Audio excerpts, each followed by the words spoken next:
Welcome to the club, 'cause you're that kind of nerd. Hello, and welcome to the club that is That Kind of Nerd, a show where we talk about the nerdy things that we're passionate about, and then judge each other on what we bring to the table. I am CJ Millen, and you will not be hearing the tones of Josh Burns and Brian Thornton just yet. As you probably figured out, life gets in the way when it comes to recording a podcast, and we were unable to record this week. We also wanted to take some time to thoughtfully consider what is going on with the DC EU right now. What is going on with DC and Warner Brothers and Discovery and Batgirl getting canceled and the Flash movie still going on? We really just kind of want to take some time and think this over. So instead of getting our knee-jerk reactions and hot takes, we're going to sit on this for a week, right? And just kind of think about it. But I don't want you going on thinking that we're not going to talk about DC in any way, shape, or form. That's not the case. We are releasing our Patreon exclusive spoiler cast of Shazam. That's right. Since we can't talk about DC, we might as well talk about a DC movie. It's a classic. It's got the three of us on here, so you will be hearing the docile tones of Josh Burns and Brian Thornton. Shazam came out in 2019, starring Zachary Levi and Matthew Strawn, and to date is one of my favorite DC movies. But you have to hear the takes that we put and the hope that we have for DC when we're talking about a review of Shazam. So without any further ado, let's ignore my babbling self and let's turn it right over to Joshua Burns from 2019. Welcome, Patreon subscribers, to your exclusive review of Shazam, a movie about a man-child who gets superpowers. Let's be very clear. This is big with superhero powers. It actually is very much like Big with superhero powers. And I'm not sure there could have been a better guy to play him than Zachary Levi. But it is about a kid that gets imbued with magical powers unknown to him, and he has to rely on his nerdy foster brother to teach him about the powers and what it's like to be a superhero. The taglines for the movie were super corny. This is, in my opinion, one of the best productions DC has brought to bear thus far. Listen, I enjoyed the premise. A 14-year-old foster kid who's got a chip on his shoulder and trying to figure himself out. He's a miscreant. Absolutely getting superpowers that, just like you said, he has to make YouTube videos to learn about.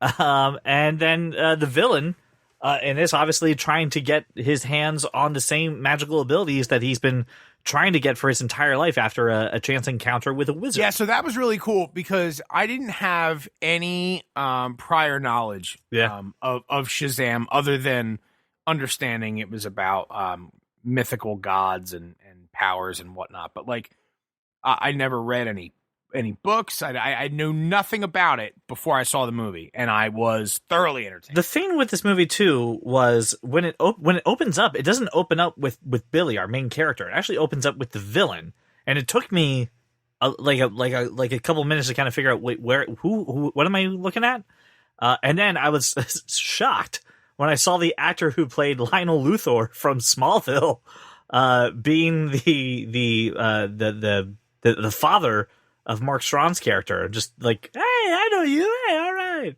You got a DC connection, and it's coming back. So I just starting off with that was interesting, and then you finally get into Billy Batson's world. Listen, let's just do our hot takes then, just from leaving the theater. Brian, what was your thoughts as soon as you walked out from the movie Shazam? I loved it. I truly, I think it is the best DC movie that DC has put out. Yep. In a very long time. It was fun.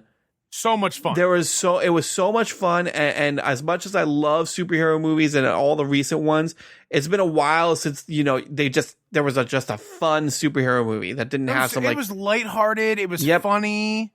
Like even the scary parts, there was comic relief. Yep. So I loved it. I thought it was fantastic. I definitely want to go see it again. I saw it. And Zachary Levi is. I want to be his best friend. Who doesn't? Yeah, I want to pick him up from work and take him home. Just to say, hey, buddy, I was thinking about you. Thought you might need a ride. Here you go. I showed up for you. I'm not your Uber, but I got snacks in the back. I got Dunkaroos. I ordered some Dunkaroos. Is that okay with you? I brought you a bottle of water. Hey, do you have a minute? We can stop for a taco and a beer. No? That's totally cool. I'll drop you off at home and we'll get the taco next time. The next time the judge is making me sign a document that says I'm not allowed to come in within 150 feet of you, but you know what? You're going to have to sign that, which means I got your autograph. Thanks, bud. Listen, I left the theater initially pleased, not as sold as everybody else was. I keep hearing you're not the only people that say best movie DC's put out in a while. This is really great. I'm like, Wonder Woman was 2017. Like, it's not that long ago. A really good. This is better than DC movie. This is better than Wonder Woman. I don't agree with that. I'm in the minority of this. That's CJ, fine. I like Wonder Woman more than I like Shazam. Wonder Woman was as good as it was. A, the third act is a complete mess, and B, Agreed. it just was not fun. It was not a fun superhero movie. The third act of this movie, nobody expected. Yeah, third act of Wonder Woman, not good. Third act of Shazam, heck of a twist. Holy really crap. Great one. It was the beginning of Shazam that didn't win me over. It was the inverse. I'm sorry. You mean the character development and the world building? Stop jumping on me. You didn't enjoy the build up so that you actually cared when the shit happened to these kids. It gave you several origin stories without dragging out the origin stories. It's exactly what you want. Listen, you personally want in a movie. Listen to the words coming out of my mouth and not the words that you're hearing. Tucker. I liked this movie. It was good. This is number 2. Wonder Woman was better than this movie in my opinion. And I have to say, you're not listening to my words, CJ. That's right. And I did enjoy the character development. You are wrong. I liked Wonder Woman's character development better. I liked its Act 1 better than I liked Shazam's Act 1. That's fine, Act but 2 the was movie fine. ended Act like 3 was shit. awful. They each have a bad section, and when you cancel those two out and say, which one did you like? I liked Wonder Woman better. I don't think you can say Shazam had a bad Act 1. I don't think this is crazy. I'm not discounting what Shazam is doing. So there's I'm not discounting Shazam at all. You can say you can like Act 1 better. I'm just saying I liked Wonder Woman better. Why is this an argument? I'm just saying because Because you're wrong. Here is why it's an argument. Because normally we would say you are entitled to your opinion, but you're wrong. Brian and I almost never agree on DC films. And I am on record as loving Wonder Woman.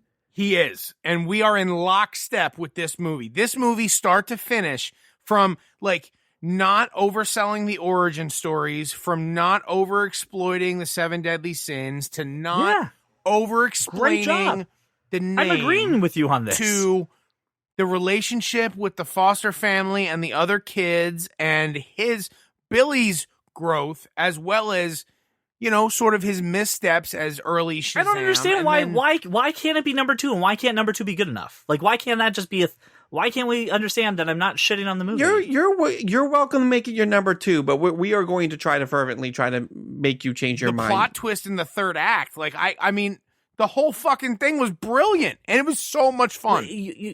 There's no reason to. Number 2 is a great position to be in. No, it should be number 1. I think you hate fun. This is so dumb. What a hard line to take. I'm sorry you enjoyed that movie, but you didn't enjoy it too much. Oh, the fact that you didn't feel the exact same way about the movie that I did makes me angry. Listen, Josh, we've allowed CJ to rank this at number 2, even though he's wrong. Okay, well, I mean, obviously CJ's allowed to rank anything however he likes, wrong or not.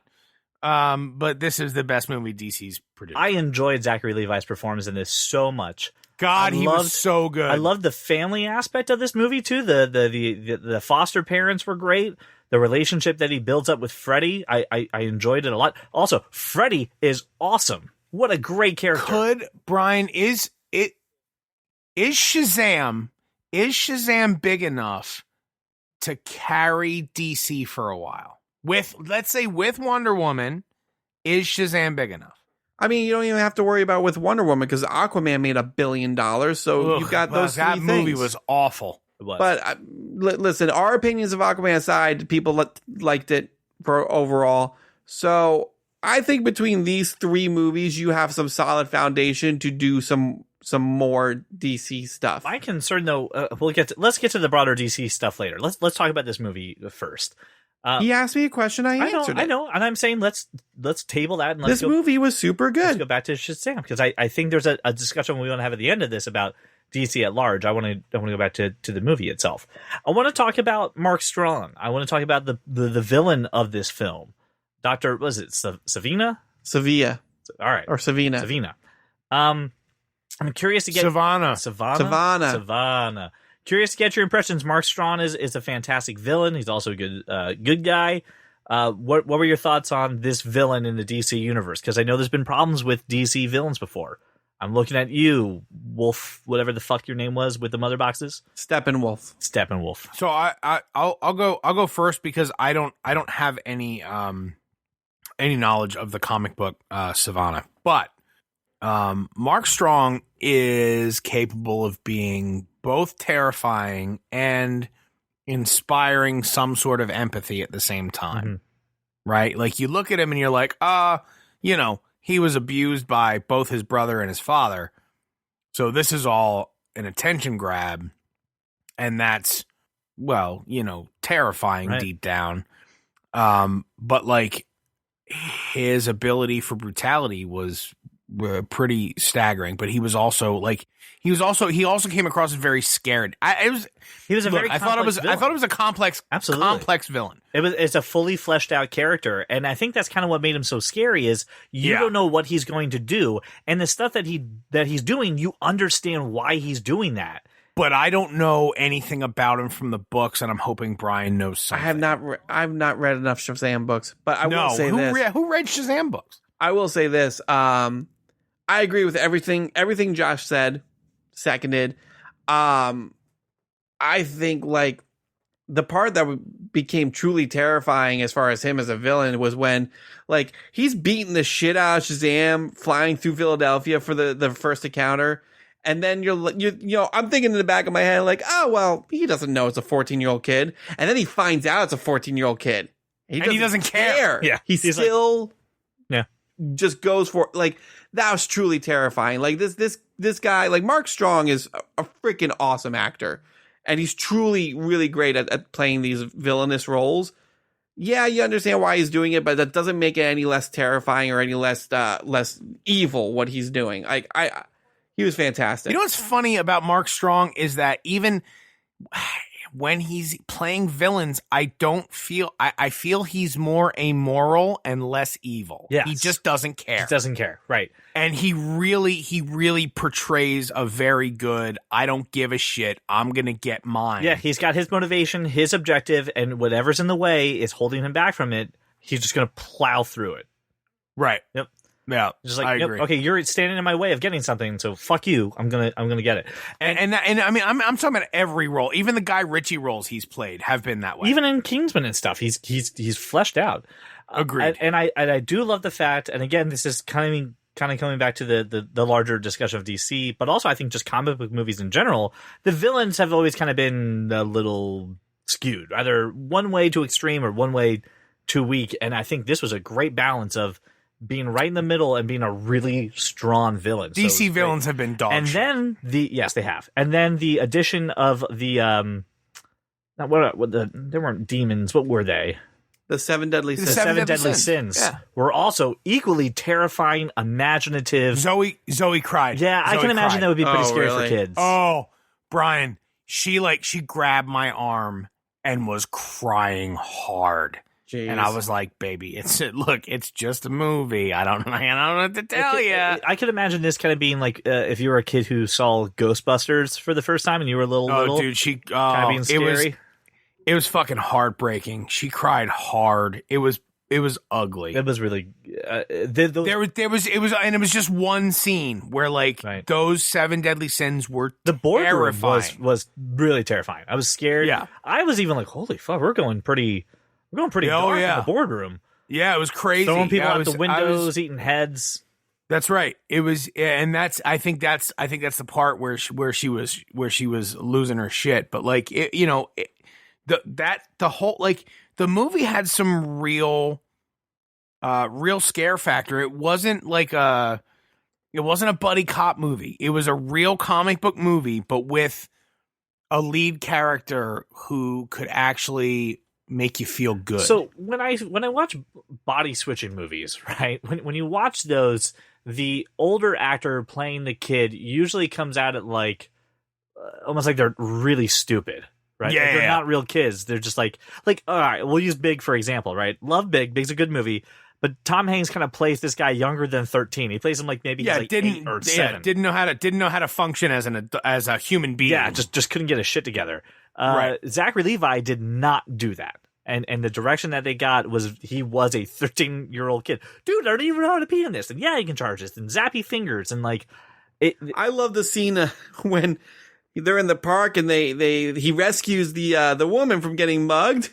And he keeps calling she her. wasn't getting mugged. She wasn't getting, well, she was getting mugged, but she sprayed her with the pepper spray and the screaming was from the thief. That's right. And he's like, yeah, you better think twice before robbing this old lady. She's like, what are you talking about? I'm not old. He's like, yeah, she's not old. She doesn't need your help. Get woke. Like, it really was. It was great. He played it very well. And I like the actor who played Billy Batson and Zachary Levi who played Shazam. I think they did a good job of feeding each other a little bit of their personalities and making that a mix. Oh, the speech the speech patterns were the same. It was very, very, very interesting the way that they coexisted. I really, really, really liked this movie. It was really good. So now let's talk about that third act. Let's talk about the big twist in the movie that somehow didn't get leaked, spoiled, or even hinted at in anything, and that is the rest of the superhero family. So Darla, Freddy, Eugene, Mary, and Pedro all becoming a super hero at the end of it, making the family all a big super family. It was 6 Shazams. Crazy. Did you guys see it coming? I did. What? Who saw that coming? I did. I don't believe you.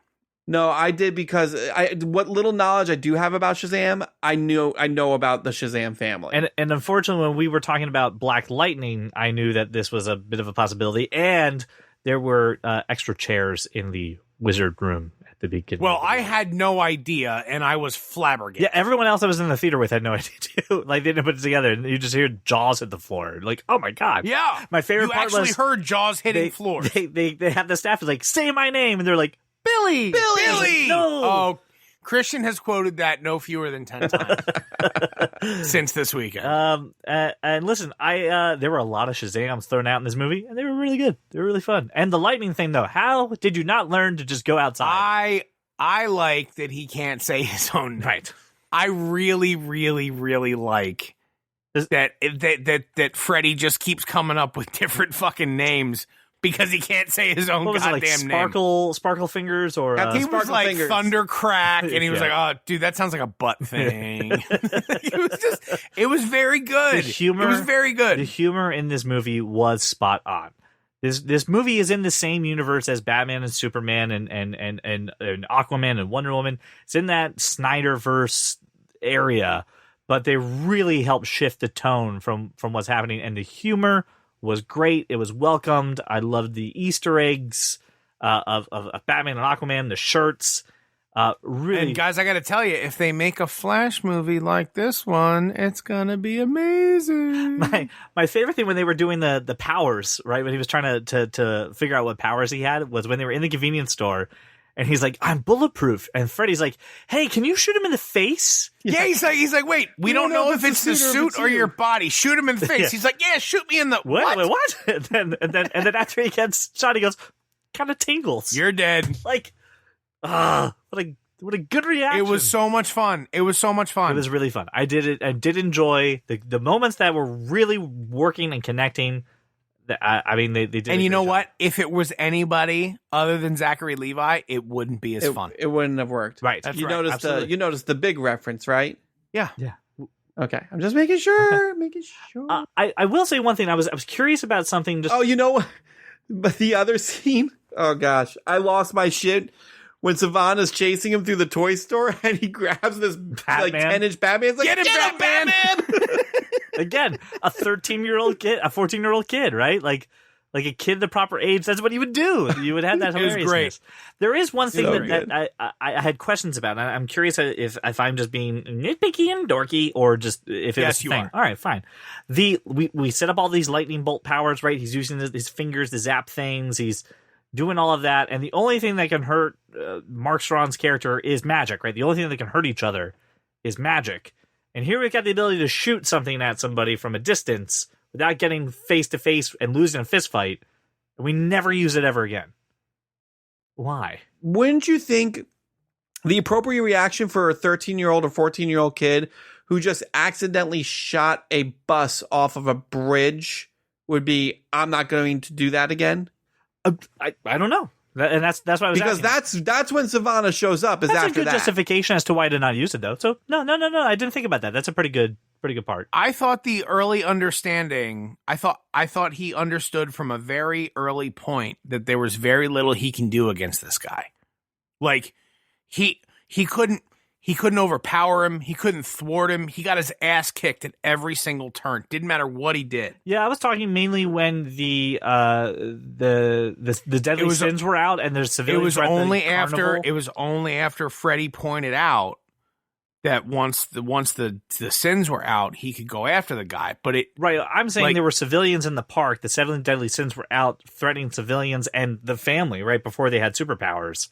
Good time to zap somebody just to get somebody out of safety. But listen, Brian brought up a really good point. I'm not sure he can control any of that. But Brian brought up a really good point. After you caused that disaster with the bus, I would be gun shy of using that too. So no, super awesome point. I didn't consider that. Thank you.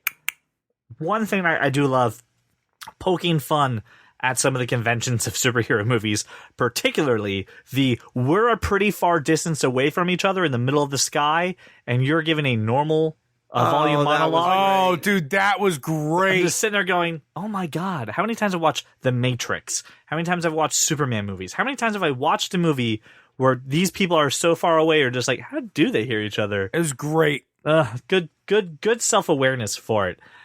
Good use of color. We've actually got to see something. I love the tone shift away from the Snyderverse.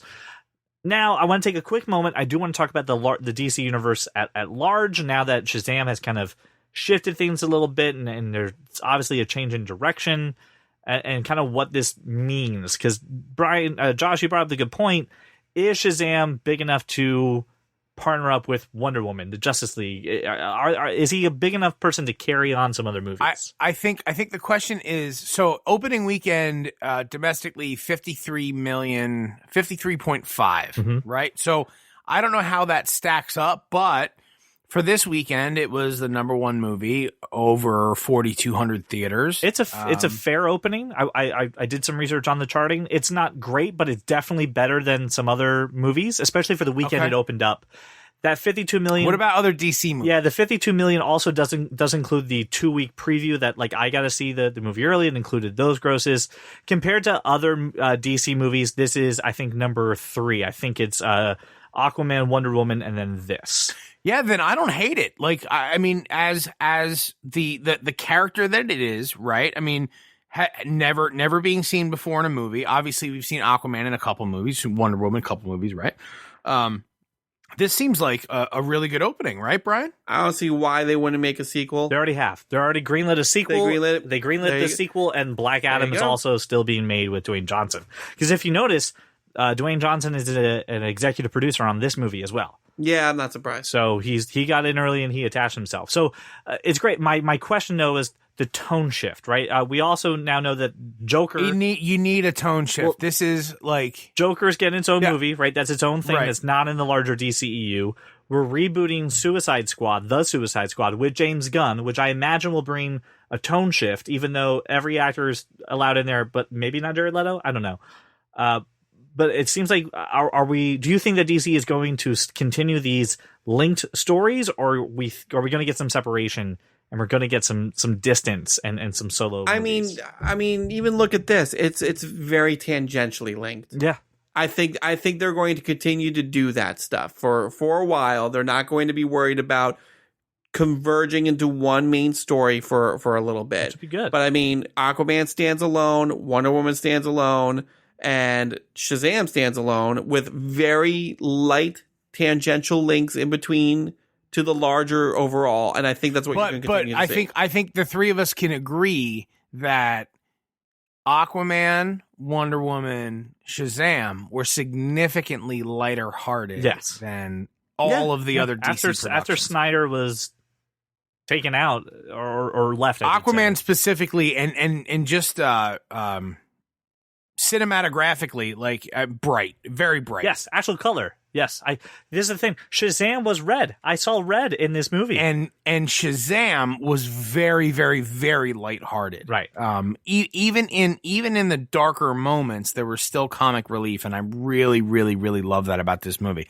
So I do hope that this is the direction, because Marvel's been doing that for quite some time. Like even in the darkest moments, there's always some levity in the Marvel movies. Mm-hmm. And DC did not have that at all. Yeah, and DC's had the record of that even with the Batman movies from. Well, it's like 90s. DC's entire reputation is your parents die when you're 8. Deal with it. Well, I mean, technically this movie too, right? Except for oh my god, that moment where you meet his mom.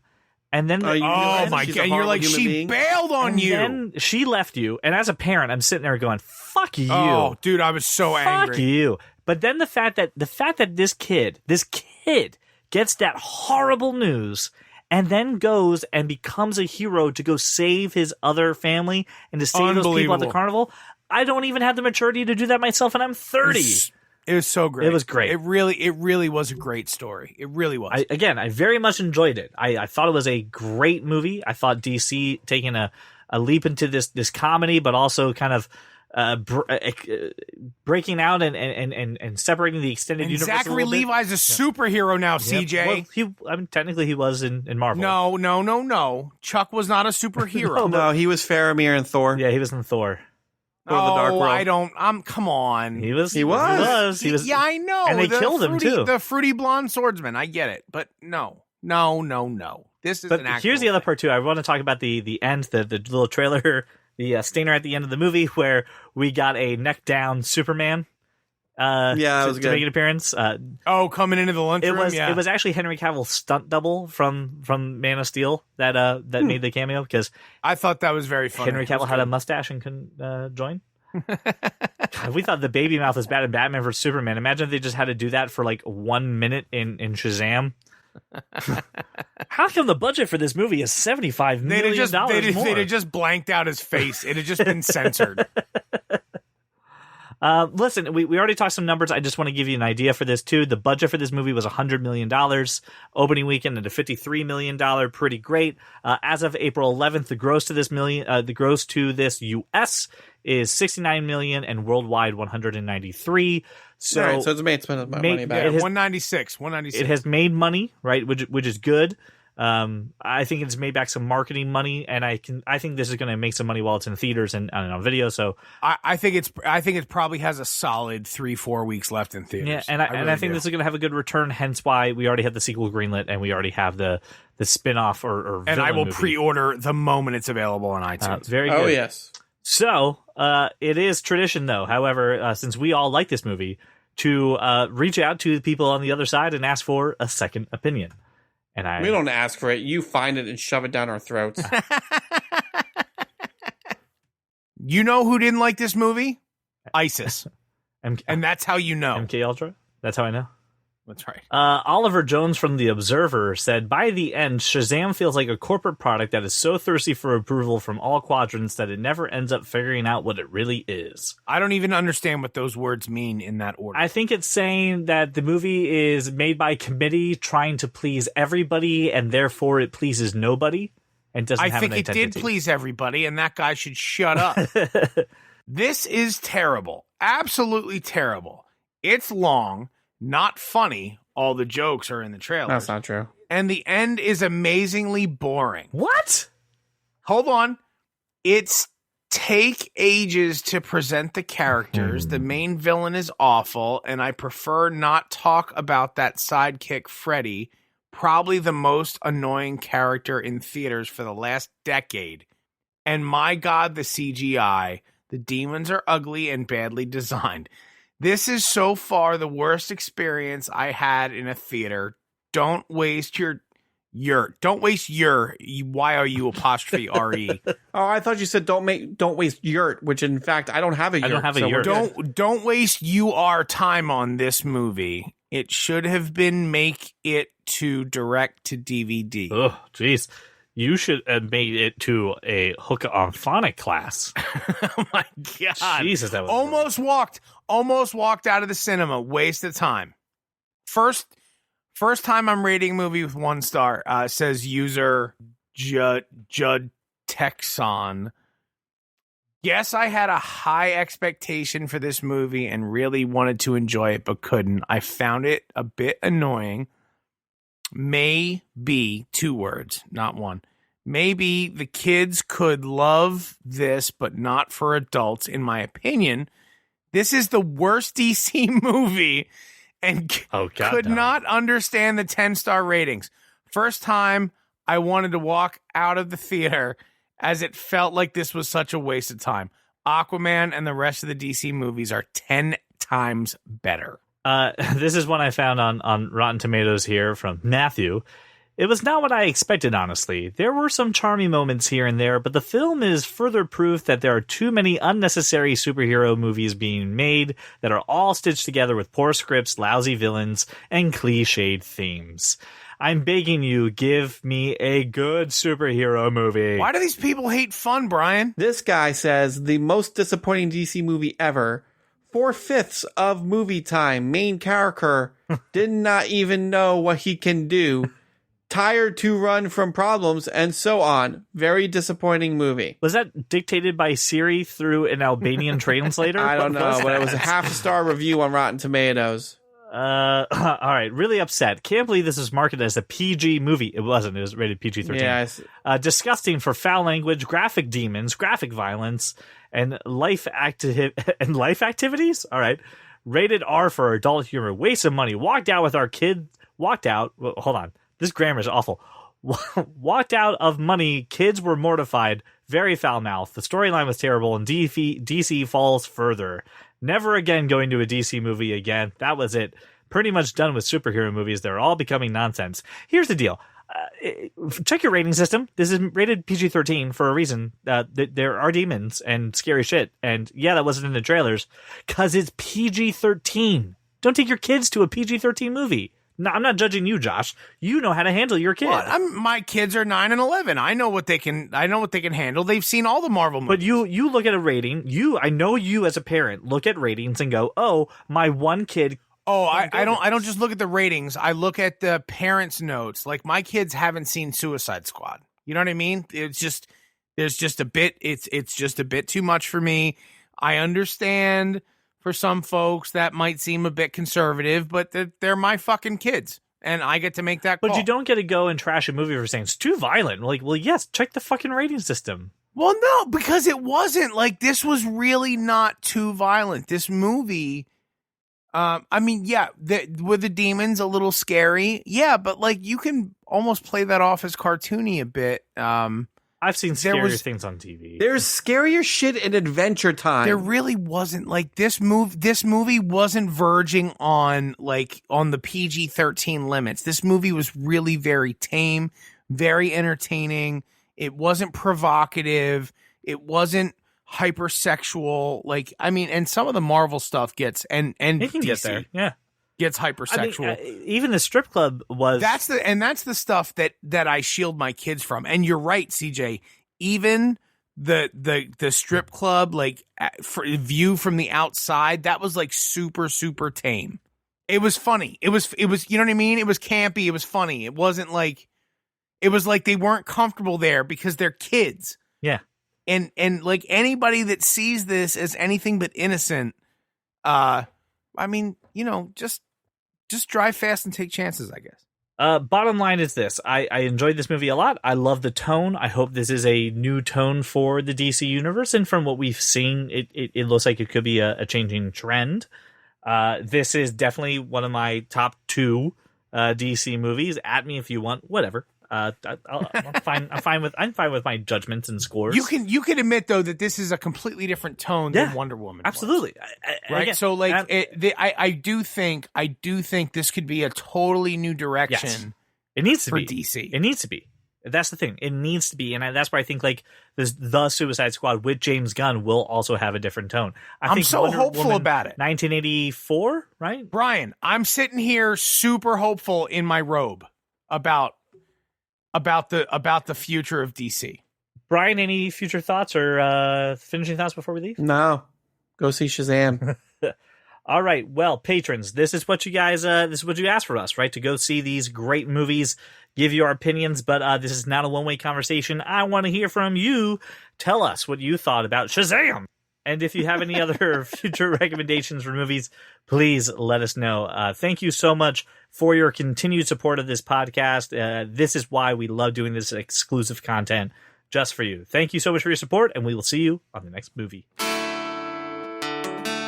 Hello, it's CJ from 2022, and I want to say thank you so much for listening to this episode. And as you can hear, there is some hope and optimism for DC, but I don't know what the state is going to be in right now, and that's where we turn to you, the listener. We want to hear from you. Reach out to us on Twitter, Facebook, Instagram, wherever the heck you can find us. Reach out to us personally if you know us.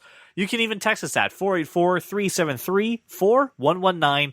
Send us a voice memo about what you think is going on with DC right now. Are you hopeful? Are you worried? Are you kind of blah and just kind of over it? Tell us what you think is going on. Thank you so much for making us your walk around your neighborhood, your drive to work, whatever it is that we are in your life right now. And we will see you on the next episode. Well, welcome to the club, 'cause you are that kind of nerd.